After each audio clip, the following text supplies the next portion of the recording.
Okay, I don't even know if should I say in a lighter note, because this is not a light note too. The tensions between SA and US are rising further. There's tariff left and right for everybody, right? It was interesting to see the UK Prime Minister meeting up with Xi Jinping. Crazy, bro. People are changing allegiances now. Yeah, what I find crazy the most is right now US, the way they are moving, they are not moving with anyone as a partner or a friend as a country. They're just moving them by themselves. In Europe, right, snacks for everyone. Trump is here, dog, you know. But looking at South Africa, we know from the case that South Africa launched against Israel that there will be a price to pay later on. South Africa is such a small economy, small country, also in terms of not just GDP, but in terms of population too, right? South Africa is only like what? Almost 60 million people. Like bro, South Africa is such a small country. It's crazy how much impact though that small country have in the global stage. The investigation is having so many issues, and Cwecwe's mom is talking about how there is no movement in the case and she's been dismissed, and how other police officers were treating her about the case, saying, you know, it's as if like she shouldn't worry because that's not her case and what's not and what's not.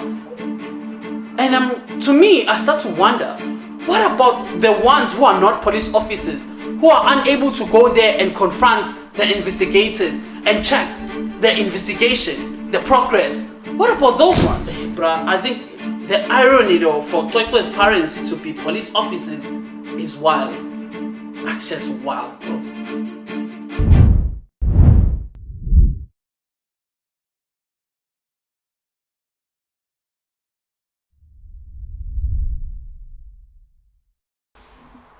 I don't even know. When are you getting staff? You should have a staff now. People to help me to shoot. Hey, bro. Hey, you and Mem Ayanda seem to be thinking quite highly of me. No,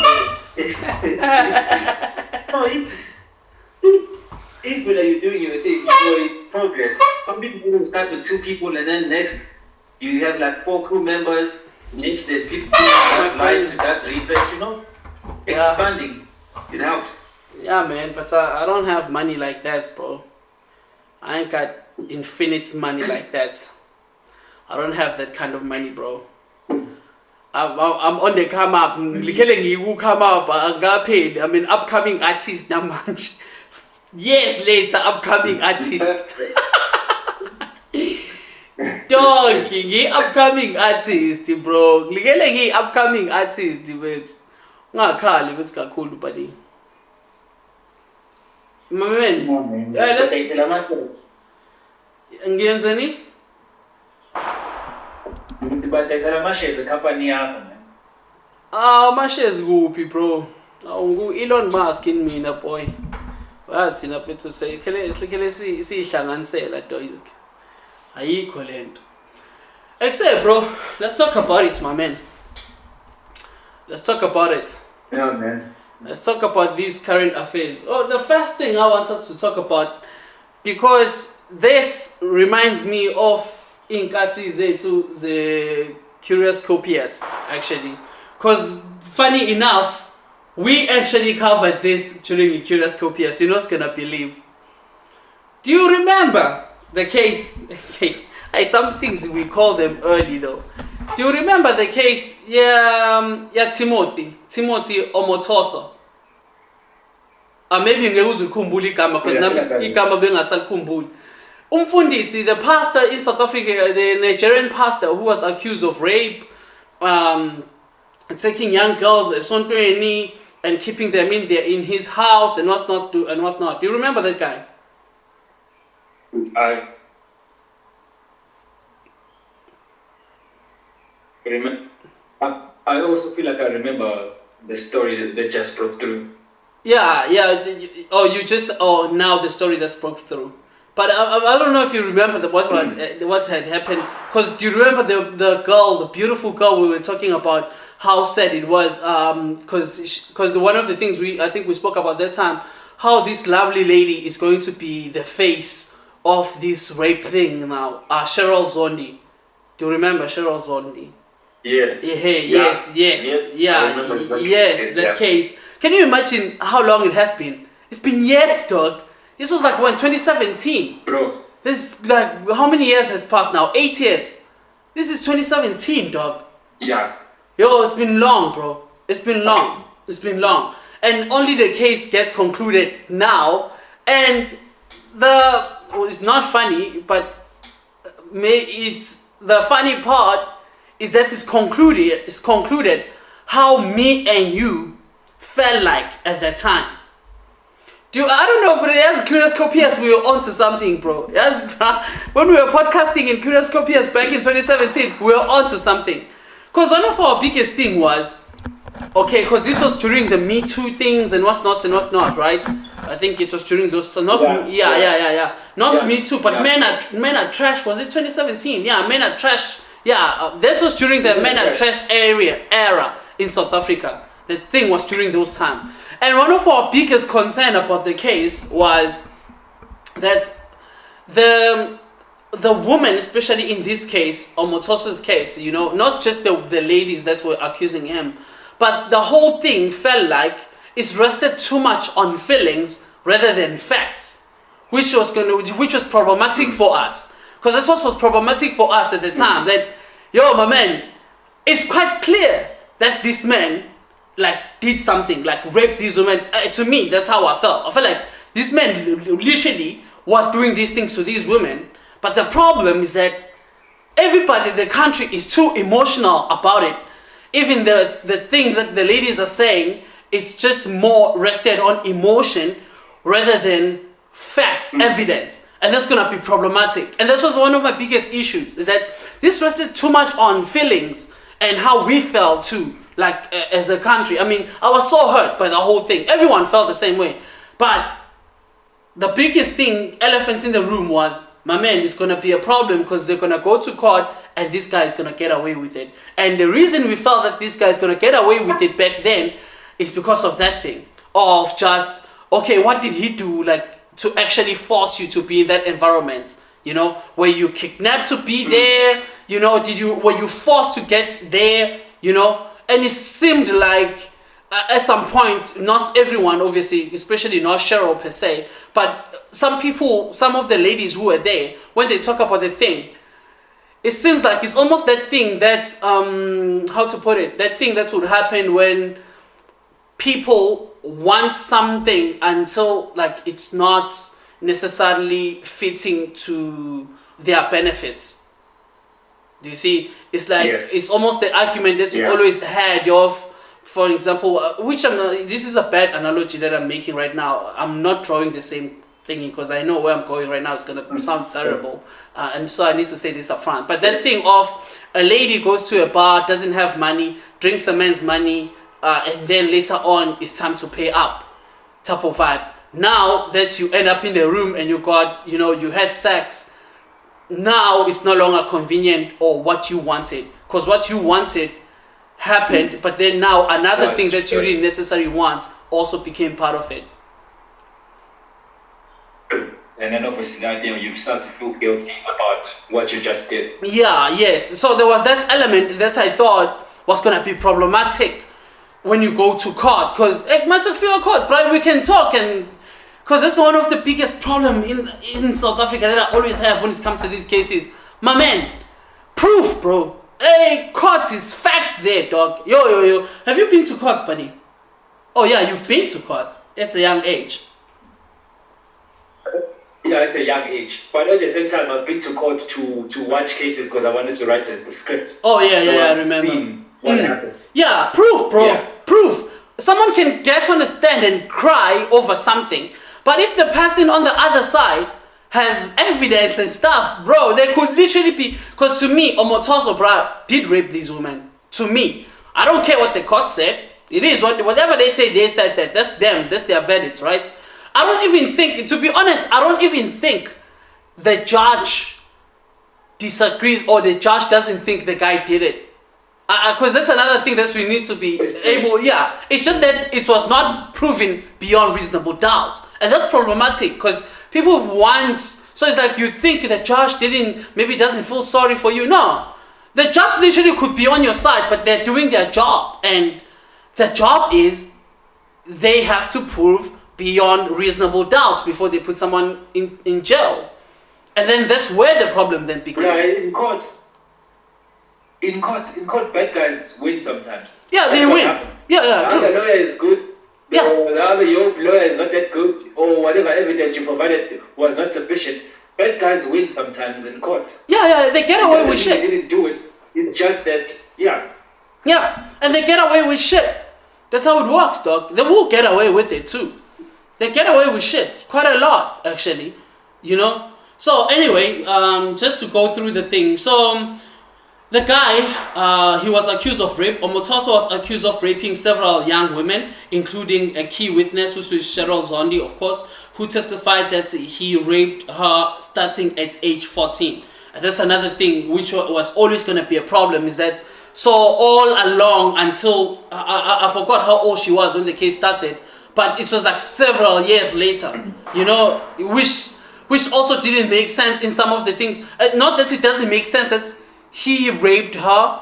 I mean, he did rape her. But some of the things that I knew the defense was going to bring, it was going to poke holes into the whole thing, whereby a person has access to other people and whatnot, and then at the same time saying they're still stuck in a certain place, like with this person, like you are forced to be somewhere, but evidently it's almost like you also have an opportunity not to be in a space, you know. And I thought this was going to be one of the things, like there's so much actually, but I thought the defense was going to poke that. Human trafficking, he allegedly recruited young women under promises of spiritual and material benefits, only to subject them to strict control in properties. Again, well, this is one of the reasons. I don't like church. I don't go to church, so it's very hard actually for me to.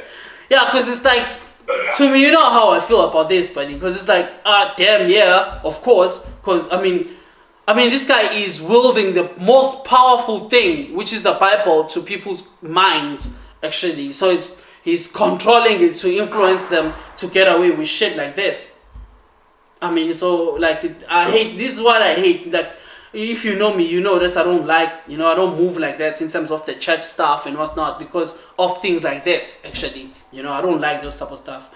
And racketeering, the prosecution alleged that Omotoso used his church and its resources to facilitate his alleged crimes. I don't know, what do you think, man? Yeah. No, man, it's a lot. It's a lot. I mean, even the conversation itself, because after the verdict was said and spoken, I even bump into videos of the people who were more happy about the verdict. Dog, wasn't that crazy? That's crazy, bro. You had church members. I saw, bro. Church people are out there celebrating, bro.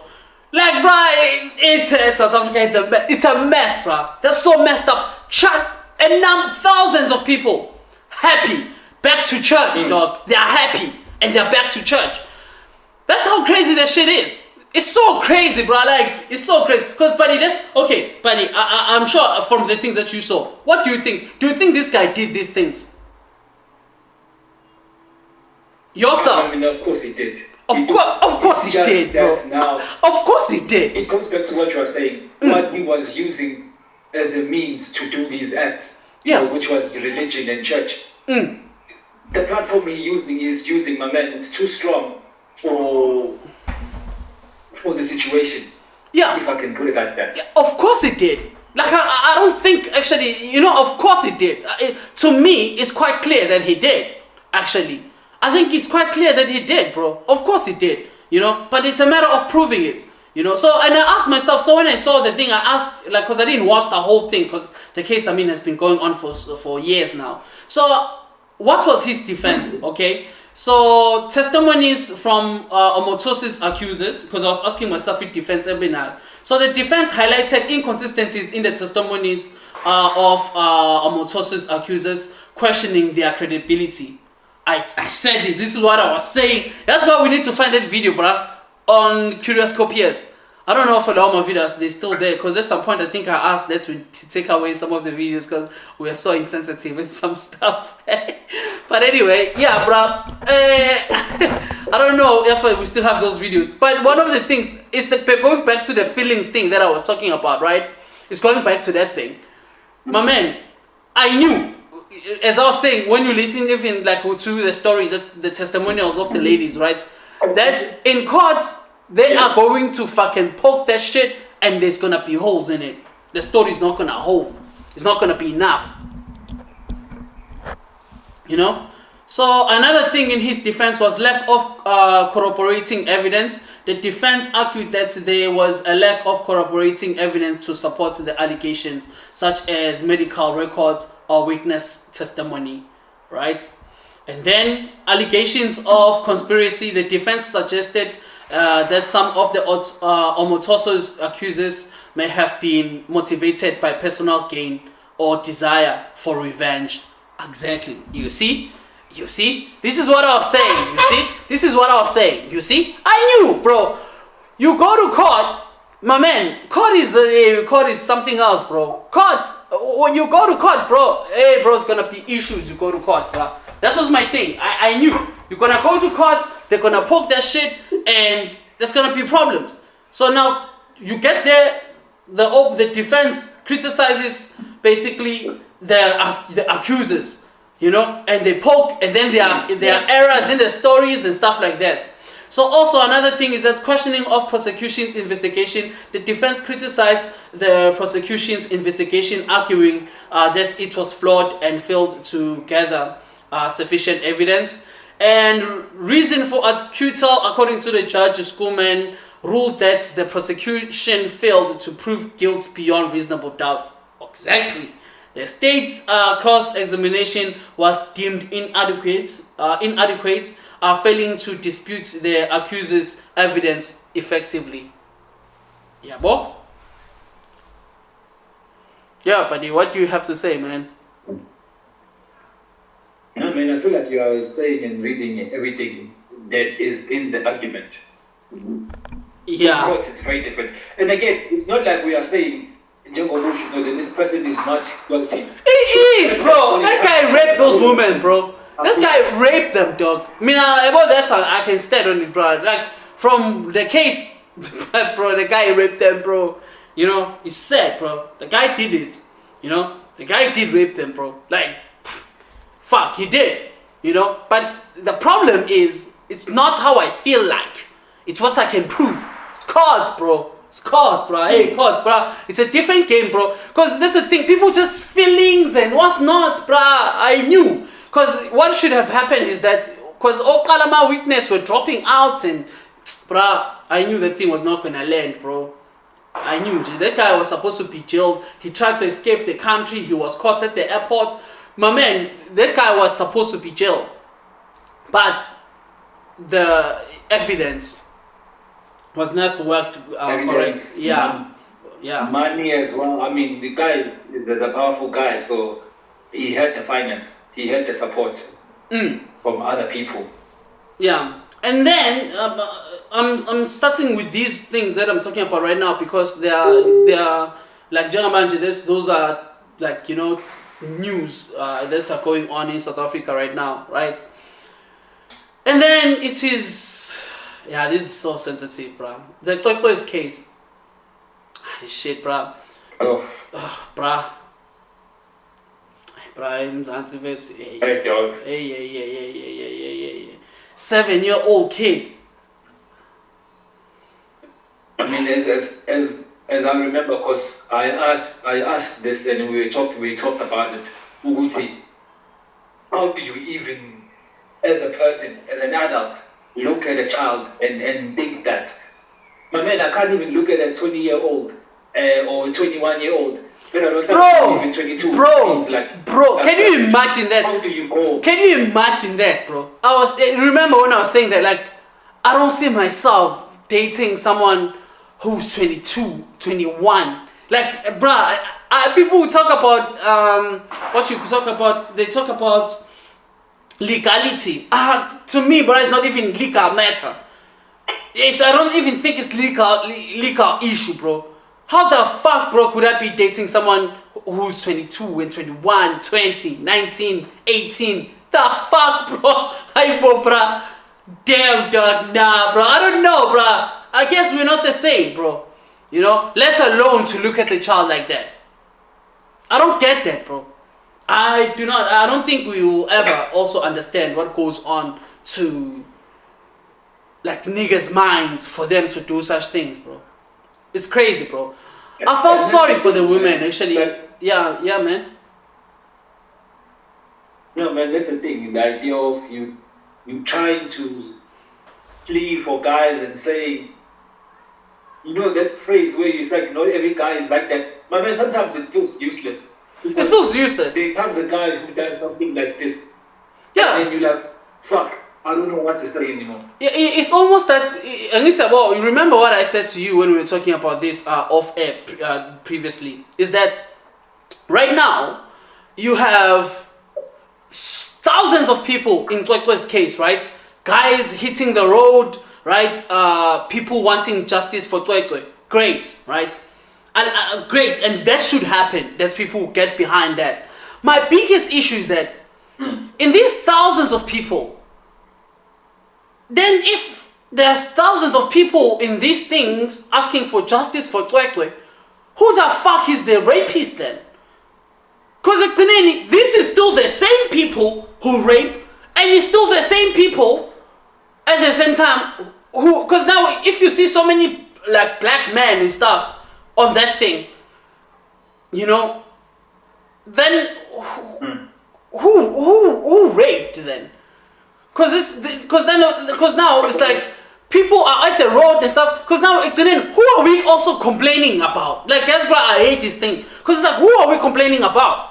It's like men, you know, men who doing these things and stuff, and particularly in such cases, like, you know, it would be like black men, because I saw the stats by Mkwanazi the other day. Black men, you know, being the ones who like Mkwanazi put it like this. He said we have a problem with black men, right? But on these rallies, it's still the same black men also who are in the rally asking for justice. Like bro, it's crazy, bro.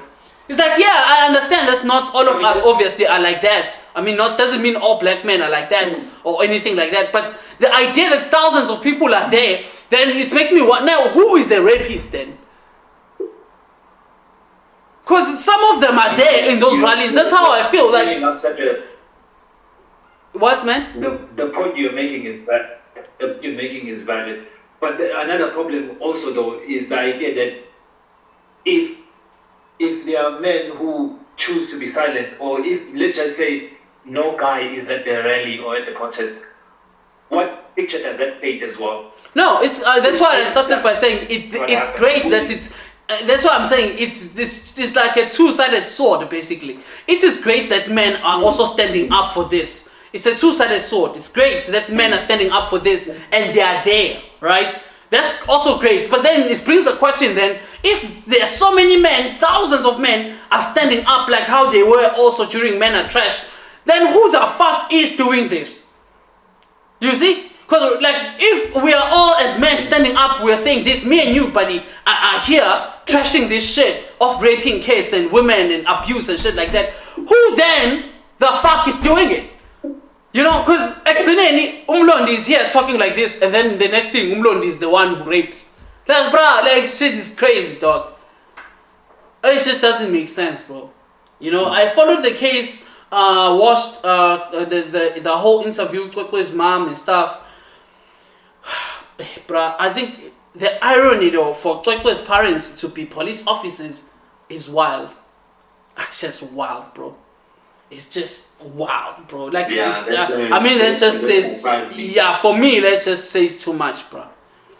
So, the investigation is having so many issues, and Cwecwe's mom is talking about how there is no movement in the case, and she's being dismissed, and how other police officers were treating her about the case, saying, you know, it's as if like she shouldn't worry because that's not her case, and what's not, and what's not.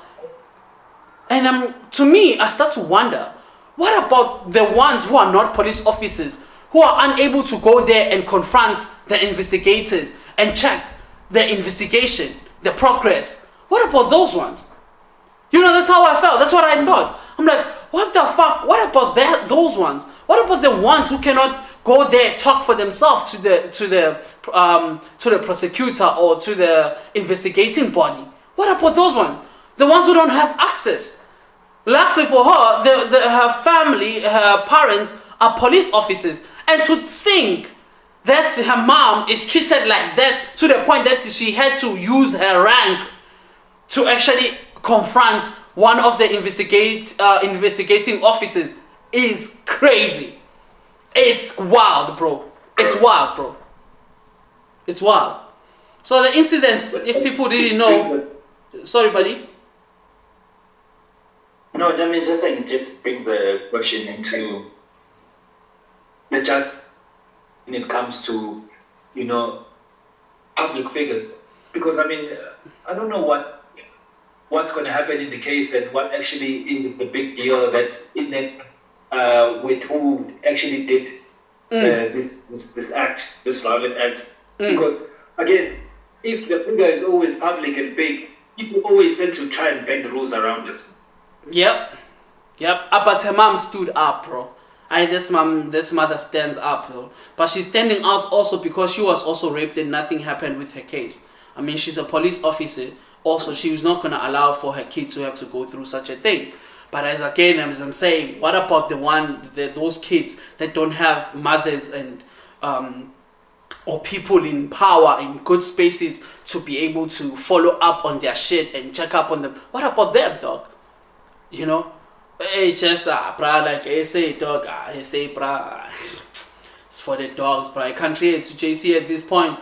So the incident, basically, Cwecwe, a student of Bergview College, was allegedly raped at her school, sparkling widespread outrage and calls for justice, investigation and response. So the South African Police Service is conducting a thorough investigation while organizations like Childline South Africa are advocating for swift action and accountability. Concerns and demands. So there's concerns over the prolonged legal process, obviously weakening conviction rates in child abuse cases. So the big problem on the Cwecwe thing was, as much as here I see they're saying she was raped at school, but the truth is they don't really know where she was raped. True. True.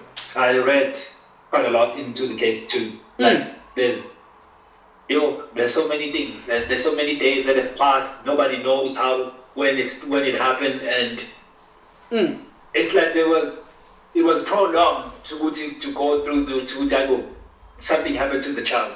No man, that's some serious shit, bro. That's some serious shit. Not knowing something happened to your child, because man, when I was reading, I'm like, that's traumatic. To actually find out days later that no, something is wrong. It's crazy. When you could have seen earlier. It's crazy. It's messed up. It's messed up, bro. It's crazy, dog. It's crazy.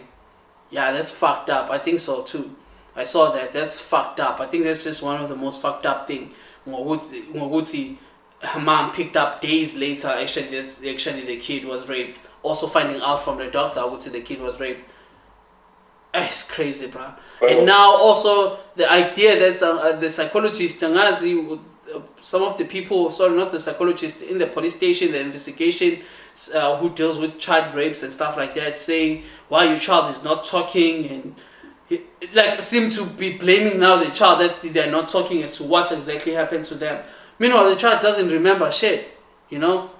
I felt it's like I understood at the same time too what they were trying to say. Woody, how could something so big happen to this kid and like they don't know anything? There's nothing that they say. They're not even saying maybe so and so did this to me or whatnot, you know.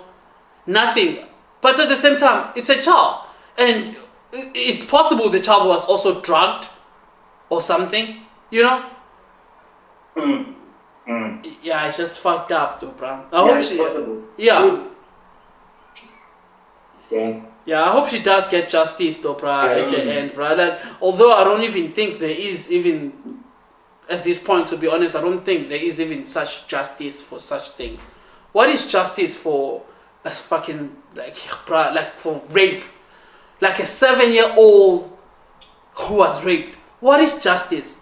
Like, there's no justice for that thing, dog. Like, how could it ever be just? Like, bro, it can never be fixed, bro. There's no justice for that, bro. That's a lifetime of trauma, man. Yeah, I just feel sad. I hope the person obviously pays. Yeah. Yeah, man. Wait, bro. Let me check my camera before I go on to another topic, man. Yo. No problem, man. Yo. Yeah, that's some fucked up shit, bro. Yeah, but anywho, bro, I hope the case goes well, bro, for this kid, dog. It's just too sad to have such a young kid having to endure, nonsense like this.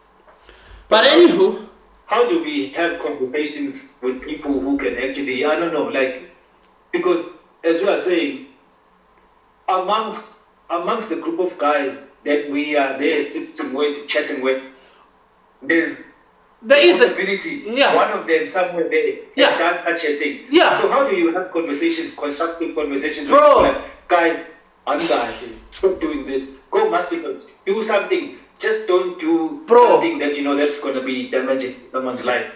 Bro. How do we even those conversations happen? Yeah. Who are we supposed to have those conversations with? Yeah, it comes back to the same thing I'm trying to say, Yoguti. So when I tell you all those thousands people there, like none of them know of done anything. Because seemingly they are there, they are advocating for justice, which is okay. But then it begs then the question of, then who is the rapist then? Like, who's the abuser then, if all of them are there?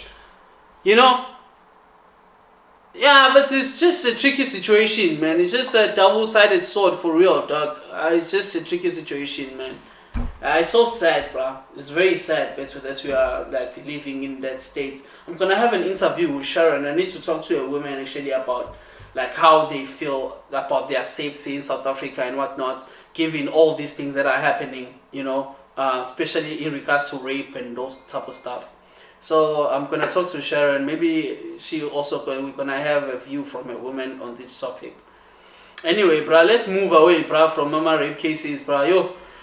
Okay, I don't even know if should I say in a lighter note, because this is not a light note too. So, the tensions between SA and US are rising further, right? So what I want to talk about before is I'm gonna address the issue of obviously like our ambassador Abraham, but before that though, also like, and then we're gonna talk about the impact, like what is the impact of Trump's tariffs in SA? Because some people don't seem to understand like how tariffs work actually. So I'm gonna address that point. Many people don't seem to understand how tariffs like function, how would they affect South Africa, tariffs, right? So, but let's talk about the tensions between the two countries. I don't even think it's fair for me to say it's tensions between like South Africa and the US, because I feel like it's just tensions that the US has with everybody right now in the Trump's presidency. Right? Yeah. Yeah, everyone basically, because there's tariff left and right for everybody, right? It was interesting to see the UK Prime Minister meeting up with Xi Jinping. Crazy, bro. People are changing allegiances now. People are moving, bro. US, bro, like people are changing, bro. The idea, what I find crazy, the most is right now US, the way they are moving, they are not moving with anyone as a partner or a friend as a country. They're just moving them by themselves. It's wild because there's no country whereby it's like, yo, these ones and the US right now, they are buddy. No one. In Europe, right, snacks for everyone. Trump is here, dog. Snacks for everyone in Europe. So it's crazy to have that world where the US is moving like that. But looking at South Africa, we know from the case that South Africa launched against Israel that there will be a price to pay later on. South Africa is putting itself in like harm's way in a sense in terms of being a global player. South Africa is such a small economy, small country also in terms of not just GDP but in terms of population too, right?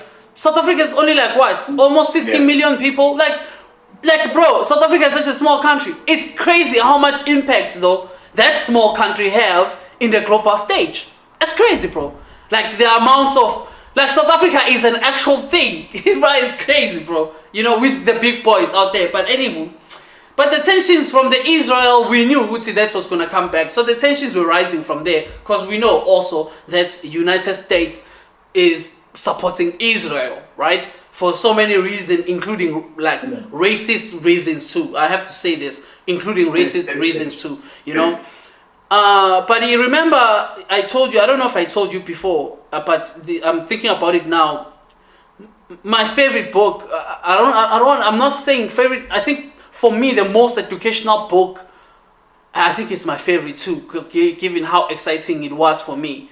Like, I've ever read is Paulo Freire, The Pedagogy of the Oppressed. Angsashona manje, bro. It's no fucking ways, bro.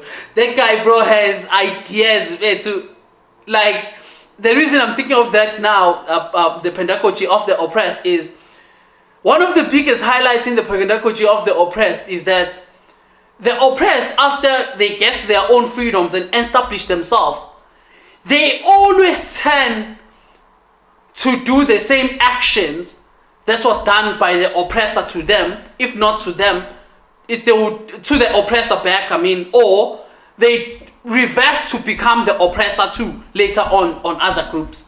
I thought this was crazy. That's one of the biggest ideas pedagogy of the oppressed, of how the oppressed later on exhibits the actions of the oppressor, because these actions have shown to prove power and what's not over others, and then they are going to use that too in their lives later. Pedagogy of the oppressed. Yeah, I thought this. The reason I'm saying this, isn't it crazy how, like, now that I've been teaching actually world history, when I'm looking at World War II and the devastation that the Jewish community went through during that time with Adolf Hitler, of course, and to actually have a state that is predominantly Jewish, right? Or some Jewish people actually distinguish themselves from this actually by saying it is Zionist rather than Jewish. Almost like how a white person would say, no, it's a Ku Klux Klan rather than white people, you know? But anywho, that's the Jewish state actually today is literally doing almost the same thing that was done to them in a different way, of course, to other people, which is, bro, if you read The Pedagogy of the Oppressed, Paulo Freire talks about this hands down. Like, bro, it's almost like he was there when like, it's crazy. You know, bro, the ideas of the pedagogy of the oppressed, when it comes to the oppressed becoming the oppressor, wild shit, bro. Wild shit. Because they make me think of the systems that's in South Africa we have now, such as BEE, right? As an exclusion of whites, people, right? And all the things also that's like as black people we would get in terms of aid that's always predominantly designed to cater for black people in the exclusion of a poor white person. You know, if me and a white person were poor together today in South Africa, we know that I'm much more likely to be catered first because of race over a white person, right? Although this is done obviously as a sense of trying to create a correction of the past, right? But at the same time, it covers exactly what Paulo Freire says. Yes, man.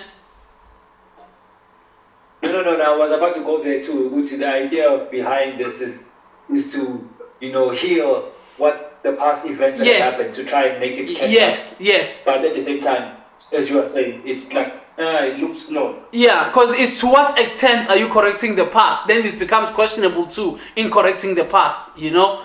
So those things, because it's not like it's wrong. We're not saying it's wrong. We would see these black people are getting this advantage because they are behind in so many ways. As we always say, like there's many of our white counterparts, someone who's my friend today as a white person doesn't have to do the things I have to do at home. That's a result of the past history. They don't have to build a house for their family because their family was trapped by apartheid to progress. 20 years later, their kid has to do some shit about something that they could have done long time ago. Now you have to build a family house. Meanwhile, Bona, they already have those things, right? As a result of the past, you know? So it's a correction too. True, it's a correction. But then it also becomes a question mark as to what extent is that a correction. It's tricky, bruh, but the pedagogy of the oppressed deals with this matter, like, so interestingly. But anywho, I'm spending too much time now talking about that part, but I want to move to the South Africa and US issues, right? It's just that it reminds me of Parofrea so much, and it interests me. So, why was the South African ambassador removed actually from the US? Ibrahim, South Africa's ambassador to the US, was declared persona non grata, which is persona non grata which is Latin for unwelcomed person in the US. Basically, he was expelled from the country by Secretary of State Marco Rubio in March 2025. This decision came after Mr. Ibrahim criticized Trump administration, calling their policies racist, comparing Make America Great Again to fascist and supremacist ideologies, right? What do you think about that, buddy? What was your thoughts when that happened? Wait, can you say that again in terms of how he was removed? Yeah, like the whole thing. Yeah, because Ibrahim was removed, basically. He was declared by United States persona non grata, which means unwelcome person. And he was basically sent back, you know, unwelcome in America, his visa revoked and whatnot by the Secretary of State, Marco Rubio. And he was sent back to South Africa for his comments. He made comments. He was in some show here in South Africa, and it was like a discussion thing. And he said, "Make America Great Again." Basically, is like a fascist and supremacist ideology. It's racist. Oh shit! I actually am not familiar with what that had happened. Yeah, he said that in some thingy. What was it called? It's almost like not a Shark Tank, but you know those things that might debate something. There's no Wednesday, South Africa. I forgot the name of the show actually where he said that, but he said that in that show, and it became a big thing. And you know, US then removed him. That's where it started for the US to remove him. So as you would have known, then so those tension obviously, like in many other countries, South Africa though obviously was. I feel like South Africa was so much in the eyes of United States to an extent compared to other African countries. Although many more African countries got the tariffs. Actually, some of the countries have bigger and higher tariffs than South Africa in Africa. Actually, even Lesotho, such a small country, they have more higher tariffs than South Africa. Which What? I'm wondering what's with Trump and Lesotho. Like, what problem does he have with Lesotho? Because it seems like even having to comment on that speech that I saw. Yeah, about Lesotho. Yeah, what's the problem? It's because I think Lesotho has been used by previous administration to basically to launder money. Because if you look at those monies that are being mentioned in Doge and how they were sent 5 billion to Lesotho for nonsense, really, like those type of shit, like I think that's where the problem is. All those billions to South Africa for LGBTQ, that's just money laundering, dog. People trying to find ways to sign a check out. That's it. Yeah, I think that's where, for me, from what I saw, I think that's where his thing came from, yeah. But anywho, so the tariffs, I want to address the South African tariffs though, and more, so that people understand. What does it mean? The tariff thing. What does the tariff mean? So South Africa exports around 13 to 16 billion US dollars every year to America. This is 248 to 305 billion rands exports to America, right? By the way, this is high actually. It's interesting that now China has surpassed that. So in America, what? Yeah, that's a lot. Yeah, that sounds like a lot. Yeah, that is a lot, bro. Yeah, 248 to 305 billion rands, right? Which is 13 billion to 16 billion USD exports to America every year, right? And then to China, South Africa to China exports 29.5 billion to 34.18 29.5 billion to 34.18 billion USD to America, which is 564 billion to 643 billion exports between China and South Africa. That's crazy, actually. That's crazy amounts, bro. That's crazy. That's a lot. Yeah. So, but then let's deal with the American. Yeah, let's deal with the American tariff that we are having. So, what are we exporting into America to in this 13 billion to 16 billion USD? What is it that we are exporting actually to America? So, South Africa exports wine to America, fresh fruits, nuts, corn being one of the biggest ones too. Although I couldn't find the numbers as to how much exactly in corn, because in terms of technology such as cars and car parts, we export 2 billion to America, but also we export minerals, which is gold, diamonds, platinum, metals, and then also when it comes to, as I mentioned, in terms of other products such as automotive components, so car parts and cars and stuff like this, textiles, machinery, you know, so we export those things. These are the things that we export to the United States as a South Africa, right? Okay, now I want to address this issue, buddy. So what does it mean when Trump places 30% tariffs on South African products, right? Because that's what he did, right? So when Trump places, so when Trump places 30% tariff in South African products, let me make an example. Let's say, because I found the thingy price for the automobile parts. Let me use it because it's 2 billion, right? So let's say, now remember, for South Africa to have these automobile parts and the cars they send to America, because in America, my research, when I checked, we send 20,000 cars every year to America, right? So in South Africa, then this means we have an industry where we are making these things, right? Or assembling them, or starting some of the parts from scratch, whatever that we're doing. And then we sell them to America, to a business in America. Because for us to be able to sell to America, that means we have established a business line with a certain company that needs these things in America, whether it's parts or coins, right? Whatever.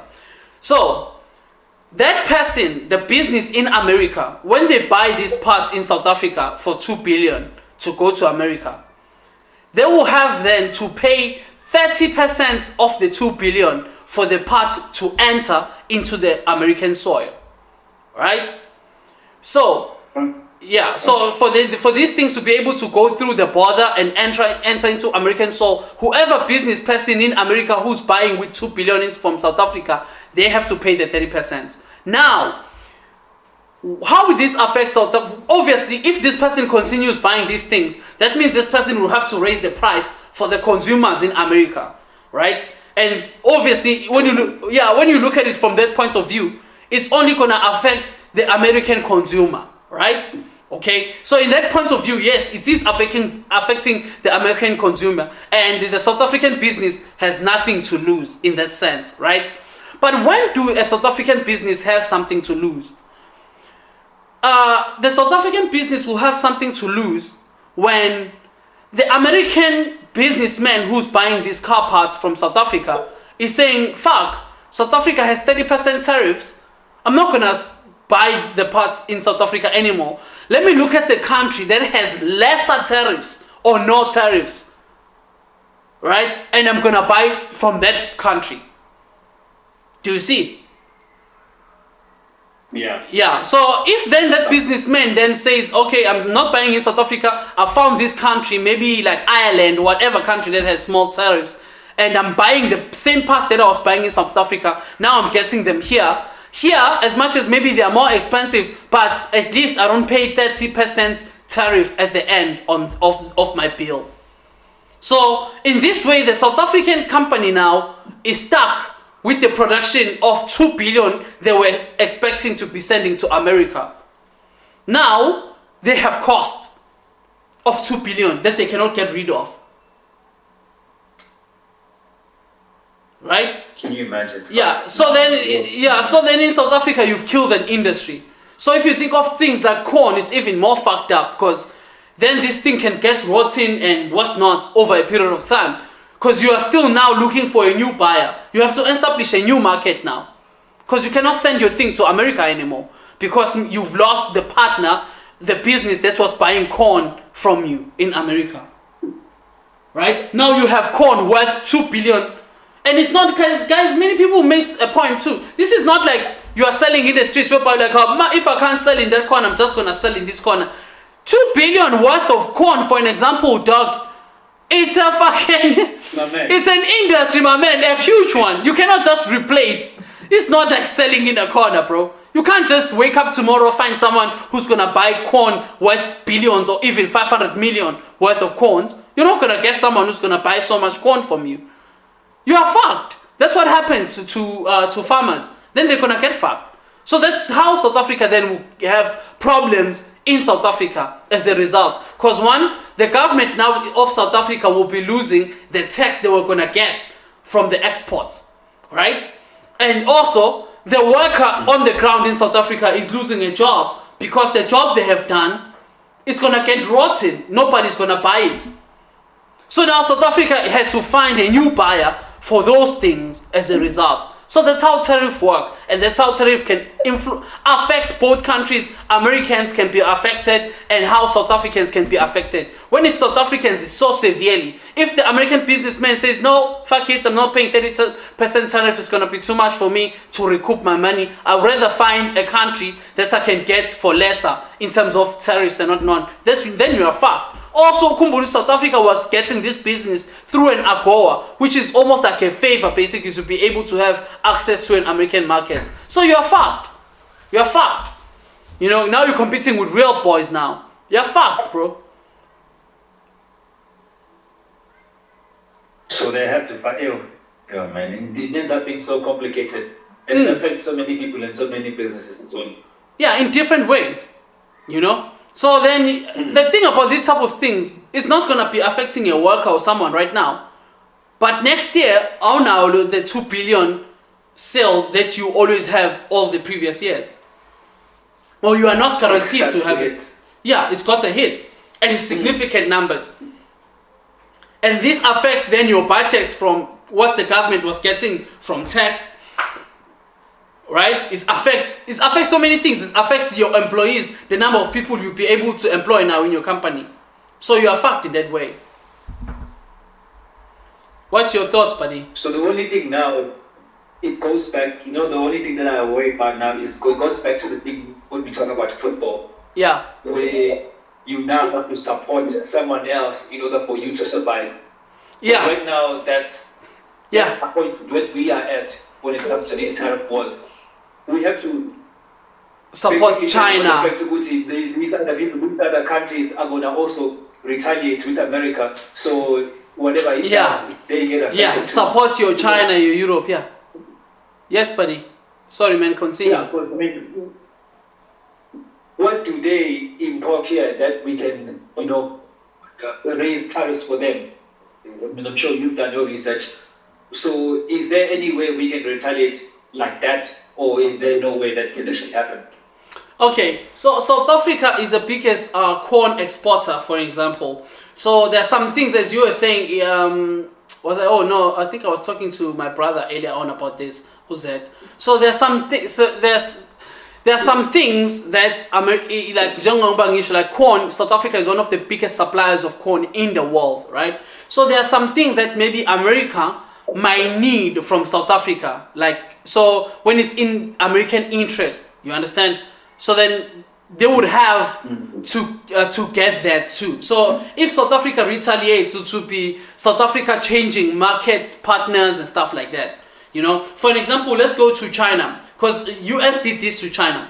So look what China did. So China is one of the biggest importers of soybean, actually. I think they are the biggest importer of soybean in the world. I think almost 75% of the soybean, for whatever reason, I don't know what's up about that, actually. 75% in the world, actually, soybean is exported to China by different countries. So soybean companies in America were getting 15 billion worth of soybean in the US. So China was getting 15 billion worth of soybean in the US. And when Trump started the tariff talks on China, and then China shifted the soybean markets more towards Brazil and Argentina. I saw this on the news in America, because the farmers obviously were not happy, which was an irony, because American farmers are the ones who voted for Trump to begin with, for the most part. But then now they lost the market, which is worth 15 billion. Now they are fucking stuck with 15 billion worth of soybeans, and they need to create new markets for that. So then they were losing. Farmers are losing billions, right? So maybe a farmer will be losing 200 million because they don't have the markets anymore. China shifted. The following year, no, China didn't buy the soybean from them. They moved to Argentina. I mean, it's a long shot, but the strategy. It's tricky, man, because this thing it affects for the long run, as you are saying.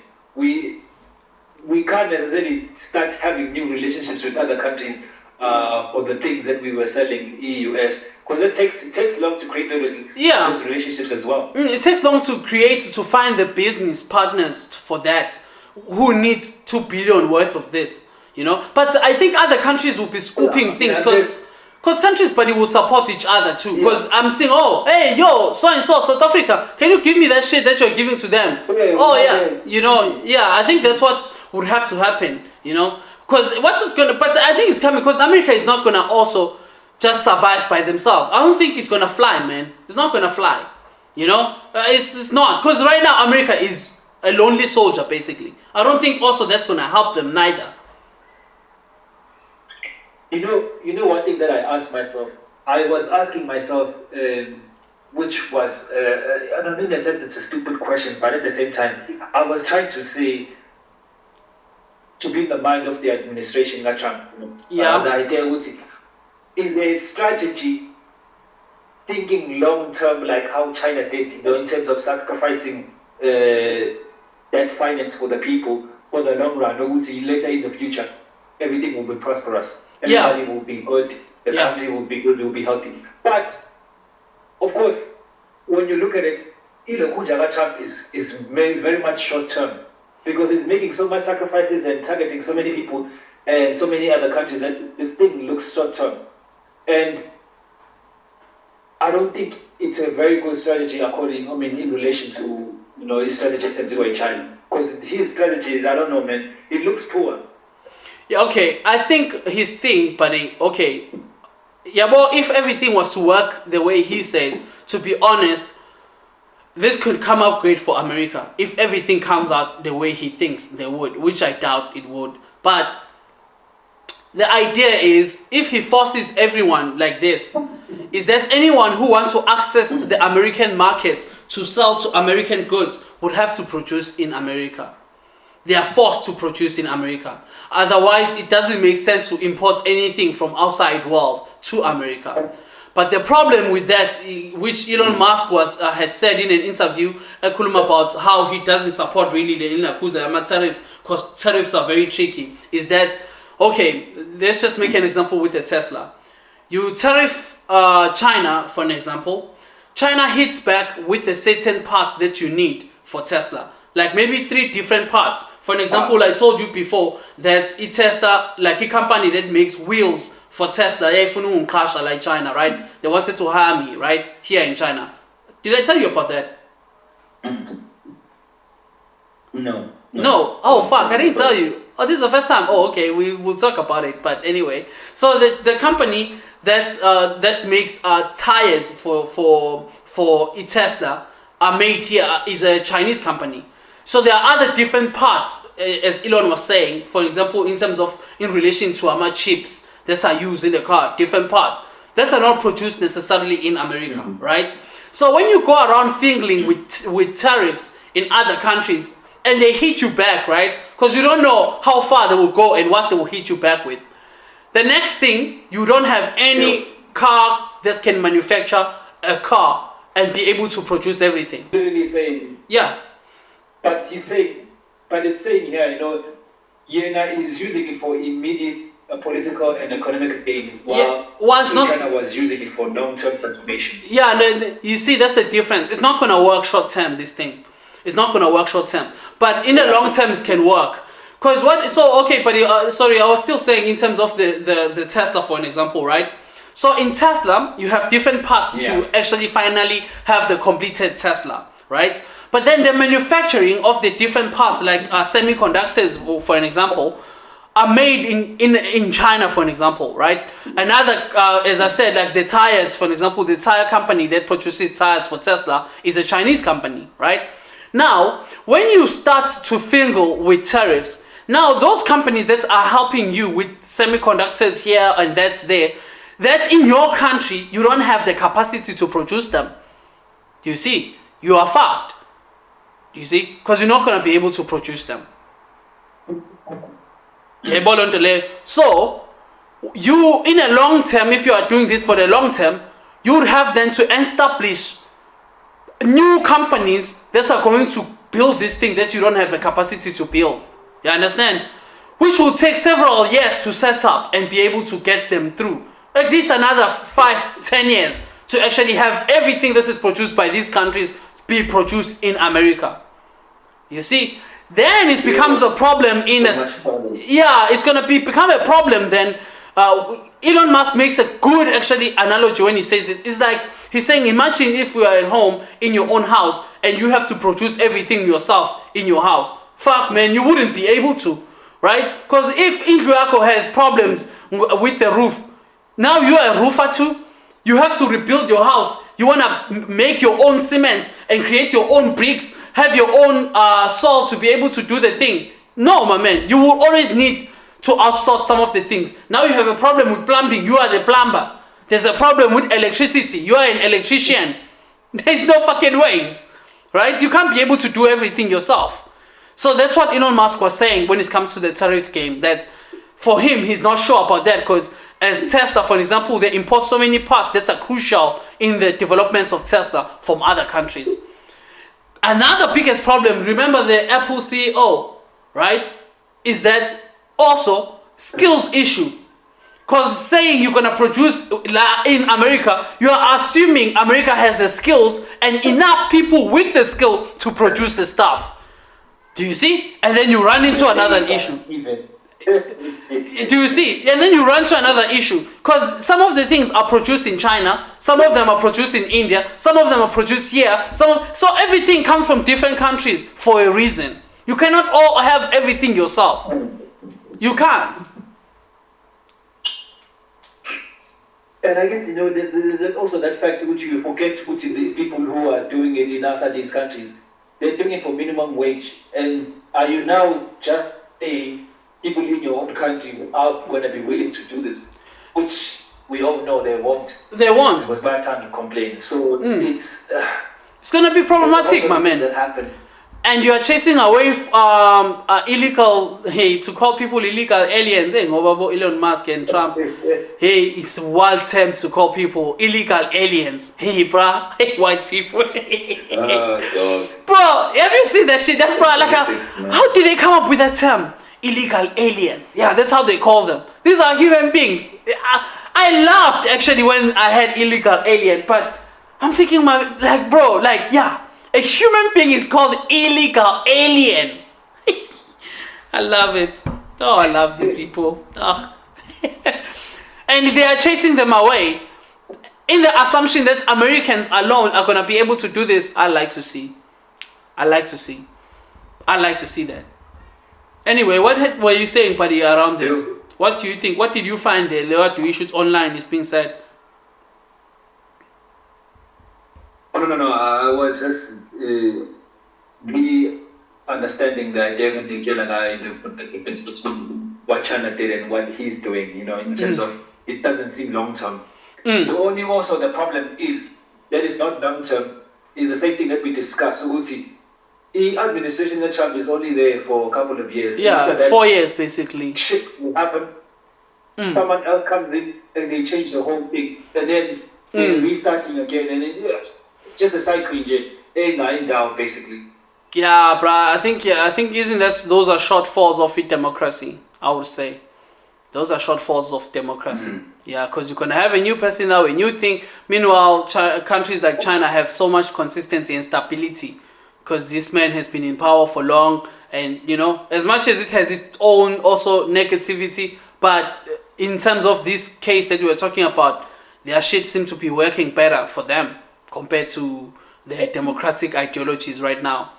Joba Usho, because right now also maybe it could be have a continuation if you are going to have another what you call the people in the Trump's thingy, because Republicans, yes, it's Republicans, yeah, unless you're going to have another Republican president, because once you have a Democrats president next year, or in the future, then the whole thing goes backwards too.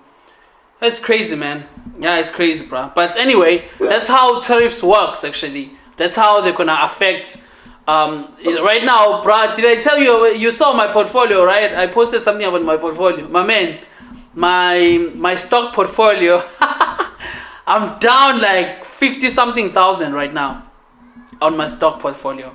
I'm down 50,000 something. Yeah, 50,000 something down on the stock right now, because the market, can you imagine 100% of everything that I've invested in the stock market is down. The only thing that is up is Naspers. That's crazy, bro. I don't know how. Naspers is crazy. That's the only company that is seemingly still positive, trading positively on the stock. I don't know how, but all the other companies, all the other companies right now are down. All of them. Not even one, all of them. South African companies, American companies, British, everything in the stock market is down right now, at least in my portfolio. And I'm down like 50-something thousand. So my man, it is what it is. But I'm getting down, boy. I'm not going anywhere, dog. I'm holding, bro. Fuck that, bro. My stock is for the future, bro. I'm looking in the next 10 years or so. So I'm not worried. Trump isn't just a man. I'll be reflecting, I'll be reflecting back, looking back as to, we once had this situation. Anyway, this is more like COVID. It's gonna pass. At some point, stock is gonna come back. Anyway, buddy, let's move away from politics, bro. I just have a couple of things, just two things that I'm gonna talk to you about, and then we close this. Do you have something that you wanted to talk about, actually, before I say these things? Actually, you might have something.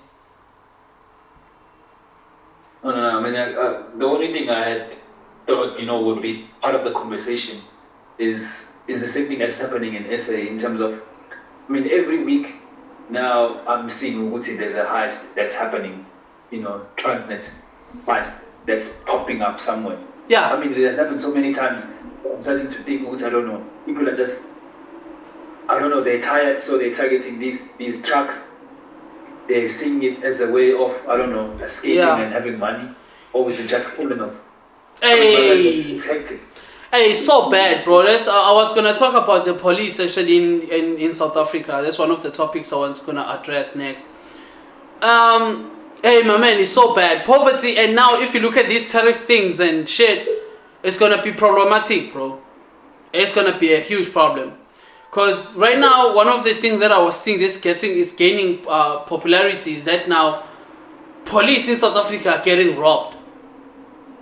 I saw even Nagumek G last weekend when he was talking about, they said that the police in Pretoria, where they usually stand and, traffic and what's not, I think it's traffic cops and what's not on the road, are knocking off early because they're getting marked. What the fuck? Hey, only in South Africa, dog. How is it? How are you walking people who are supposed to be the justice system? Hey, we are fucked. Hey, we're fucked as a country, bro. Yeah, the police are getting robbed, actually. I noted this. So when I went back home, right,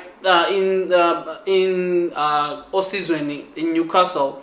I went to the police station, right, to do. I forgot what I was like authentifying. I think I was accompanying someone though, authenticating something, right? So when I go there, my man, the police station now, you see where you report and write your affidavits and stuff. They have like bulletproof glass and what's not. That wasn't there before, right? When you go on the administration, now it's almost like you are in a bank, basically. You know, there's bulletproof glasses, there's things you cannot, you know. And then I asked my brother, bro, like what the fuck happened here? Because I know it wasn't there. You know, for my whole life growing up, it wasn't there. Only recently that it's been there. You know what my brother said? He said it's because of the gangs in my hood. You remember the gangs I used to tell you about how they were destroying the community, going to the mothers who are selling in the streets, kicking their stocks and taking money from them and stuff like that. Those boys, when police arrested some of them, they go and fetch them in the police station. They take them out in the police themselves, to the point that police had to upgrade their security. That's why there's bulletproof glasses now and stuff like that. Yeah, because they went to the police to fetch a criminal in the police station. Not once, a number of times. And they beat the police in the police station. So now this is designed for protection for the police. I think the problem though also is numbers, buddy. Because if you look at it, these boys go to the police station, is like fucking 60 to 100 of them against like 15 police officers. What the fuck are they gonna do? Maybe those 15 are the ones who are on duty that day, you know, and the others maybe are patrolling or doing something outside of office, and they come to a police station, there's like 15 police, like 5 of them are detectives. They're fucked. You know, they're fucked. You know, and they are dealing with 100 people, 60 to 100 people or even more. Because when these gangs collaborate and they come together to fetch one of their own, you know. So it's fucked up. You only have so much bullets. It's weird. Sorry, buddy. No, I'm saying even if that was the case, you only have so much bullet. But even if, I don't think people shoot each other. You know? In the hood. Exactly, but at the same time, now it's funny that you are saying that in regards to police heist. But the police heist things, I think, but also, there are some people who are very connected, who are involved in these things. Like there are some people, big people who are benefiting from having maybe a gang that is able to do those type of things. The reason I'm saying is that while that is happening, different agencies are coming from Kwanas, the KZN police commissioner. You know him, remember? So he is being investigating for letting police kill criminals during police shootouts or active crime situations. So insinuating that criminals are getting shot even when they give up and raise their hands. So then they are arguing that, remember, police obviously they're supposed to take people to jail and whatnot. But bro, it's particular, especially in KZN.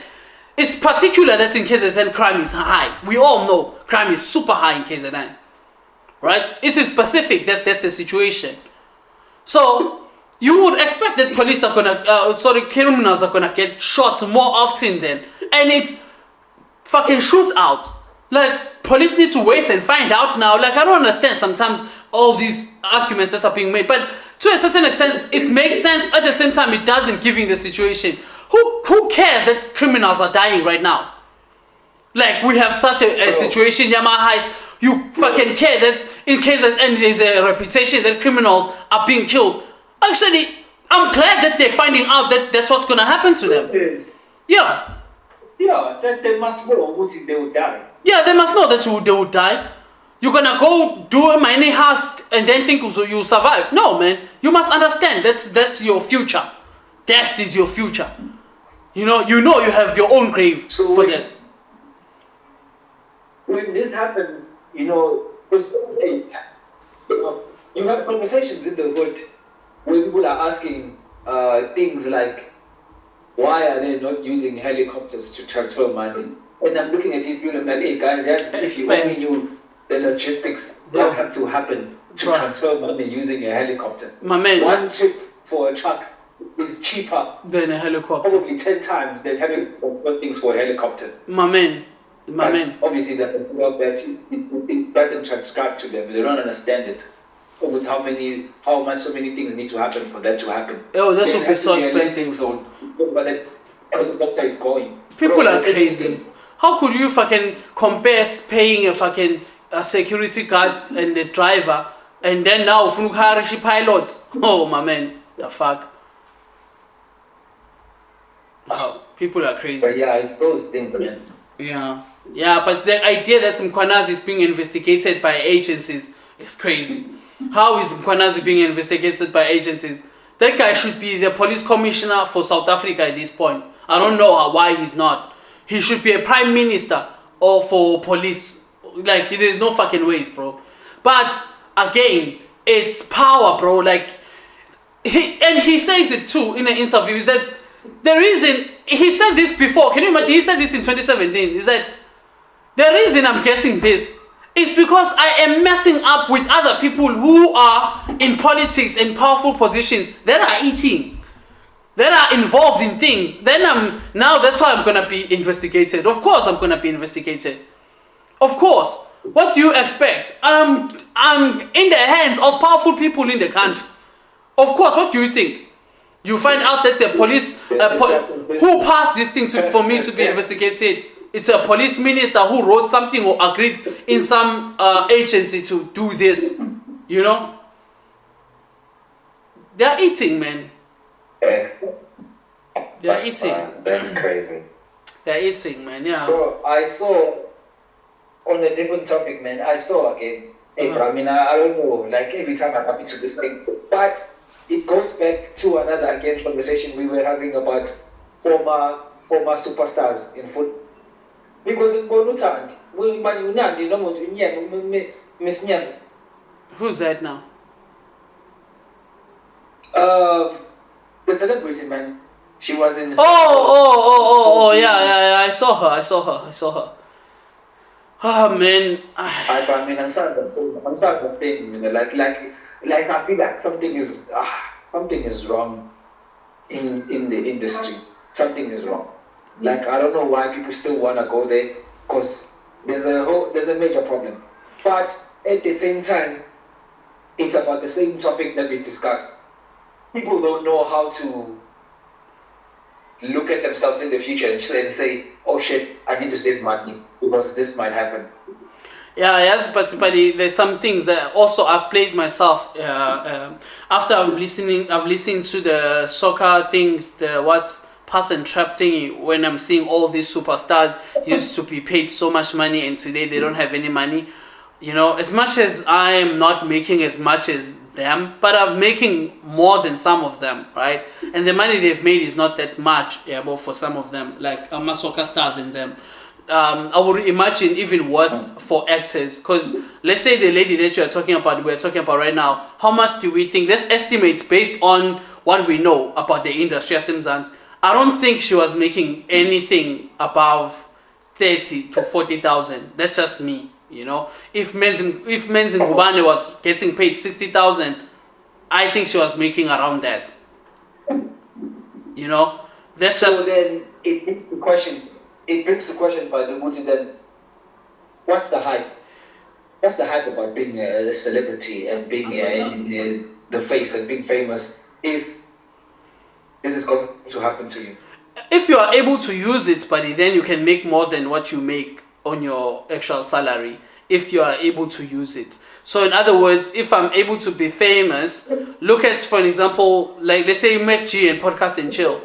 They might not be making so much in the platform, but they are able to venture out through the platform.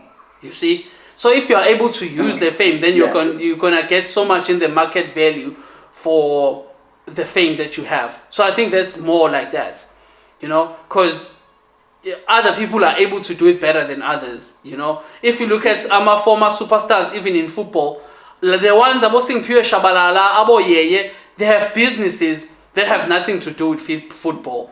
So if you're able to establish yourself like that, you know, but also Bona, they were paid so much actually, so also it's understandable. But someone who's famous Khumbula abantu are famous for earning 20,000 rand a month for what they are famous for.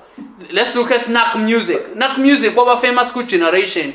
And each generation he was not getting more than 20,000 rand. He was getting paid 16,000 something. That's what he said at least, right? He wasn't paid more than 20,000 rand a month. But he made ventures, he created music, he created a brand, and that brand ventured into other things, and he's able to afford what he's able to afford through his talents. But the initial thing that's propelled him to the fame and what's not is not the reason he's where he is now. So I think those type of things, you know. So people who are venturing into these spaces, they need to be taught all this information, because I feel like there's a blindness where, you know, especially art industry, where you think just because you're gonna get there, become famous, everything is gonna be swell, everything is gonna be good. But hey, my man, it doesn't turn out like that. Yeah. You have to have just that job. You have to have multiple earnings and multiple jobs even. Yeah, true. The reason I'm much more in a way understanding. I think the biggest issue with the industry thing is that it's not long term. You are hot now, you don't know for how long you're gonna be hot for. You see, you don't know, and you think it's always gonna be like that. Okay, let's make an example with me and you, right? Let's say we were celebrities making as much as we are making, right? And we were working for a certain TV show and what's not, and we've been doing this, what we are doing, working overseas for what, 5 years now. In 5 years, usually South Africa TV show is gone by then, or something, right? Now, buddy, how much were we gonna have by now? With everything that we've done, we wouldn't have shit, and people will be surprised why me and you are broke.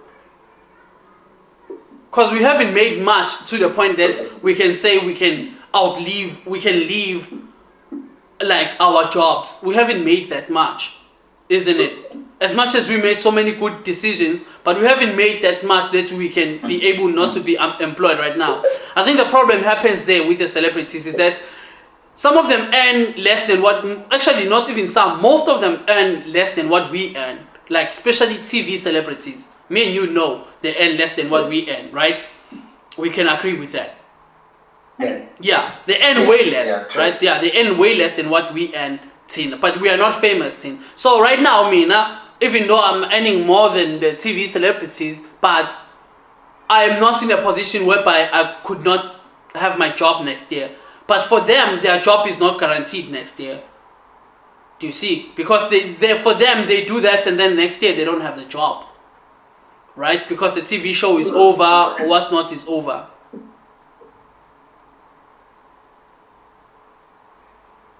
Man, it's a risky business to be there. But at the same time, it's fascinating. It's amazing. But it has so much risk, man. Next day, you might not be that hot. Yeah. 2 months. Yeah. Someone else is more hot than you. And then, if you don't have something else on the side, I mean, it's messed up for you. Yeah, it is messed up, bro. I think that's the problem. Because for an example, I feel like if I was in their space, if I knew, you know, if I knew that when I'm in this and I'm making so much, I'm not gonna have it in the next 5 years. The best thing is to start with securing business ventures rather than maybe going back home to build your home. I think that's the hard part for them, that they need to be securing business ventures rather than building their family house and what's not. I think that's where for them it's different, because the fame doesn't last that long actually, you know. Only a few people that were able to do that, your AKAs and stuff like that in the music. Music is better. The TV thing is very hard to pull off. The TV thing is very hard to pull off, you know, to be relevant so much for longer. It's very hard, you know. So you need to reinvent yourself all the time, and you need favors in the space to be able to do that. So whoever is famous now should actually be heeding the advice of trying to build something while they are still in there, because they don't know what's going to happen later. Yeah. You know, footballers and all those type of people, they need to worry about that, because their jobs is reliant on also their age and stuff like that. So if you have a job like that, reliant on your age, you need to fucking work on actually creating those type of things. But you know, jobs like ours where you're not in the space of industry and stuff, and you're relying on knowledge and what's not, is different a bit, at least compared to the, you know, the celebrities' jobs. So that's what I was saying in terms of that. Anywho, is anything else before I actually close? Nah, man. Yeah, in the last 4 minutes, let me close with this, bro. People should check this on YouTube. Maybe you're gonna find it's a study by Professor Chen, Keith Chen. So Keith Chen, geneticist, basically someone who studies genetics at the Penn State University. The genetic mutation that occurred as people, he studied this, the genetic mutation that occurred as people migrated out of Africa is linked to skin color differences, right? So Chen's research used zebrafish to study the genetics of skin color and discovered a single gene that accounts for about 30% of the difference in skin color between African and European descendants, right? So the genetic mutation, the mutation involves a tiny difference in two versions of the gene known as alleles, right? So the G allele, common among African descendants, causes more melanin production, and then for the resulting, then the melanin production that is from the G allele gene basically causes the melanin production, which then results in a darker skin, right? In contrast to A allele, actually common among European descendants, causes less melanin production, resulting in lighter skin. And today we have race because of such stupid things. It's crazy, dog. That's when I read that thing and I'm watching the documentary about the discovery and Professor Chen is talking about it, and I'm like, and that's it? Are you stupid? And human beings are dumb, dog. It's the most dumbest thing ever. So as humans migrated out of Africa, they faced new environments, which we already knew, with varying levels of sunlight. So in sunnier Africa, darker skin protected against excessive UV radiation. However, in cooler or cloudier Europe, lighter skin allowed for more UV radiation to penetrate, enabling vitamin D synthesis, which then created this difference in the genetic pigmentation. So this has been discovered to be the same thing currently happening in zebrafish.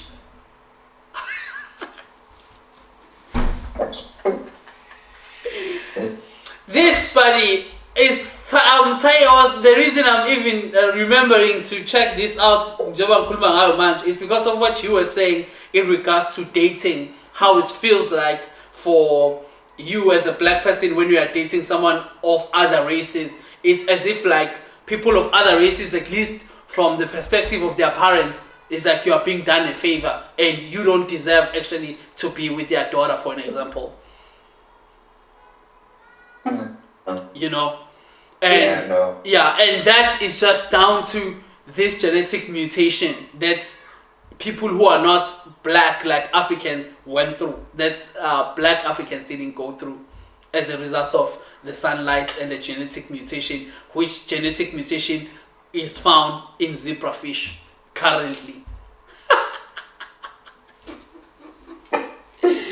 Aye, bro. And today we have race ideologies and supremacists and shit and Ku Klux Klans and activists and all type of shit for such nonsense.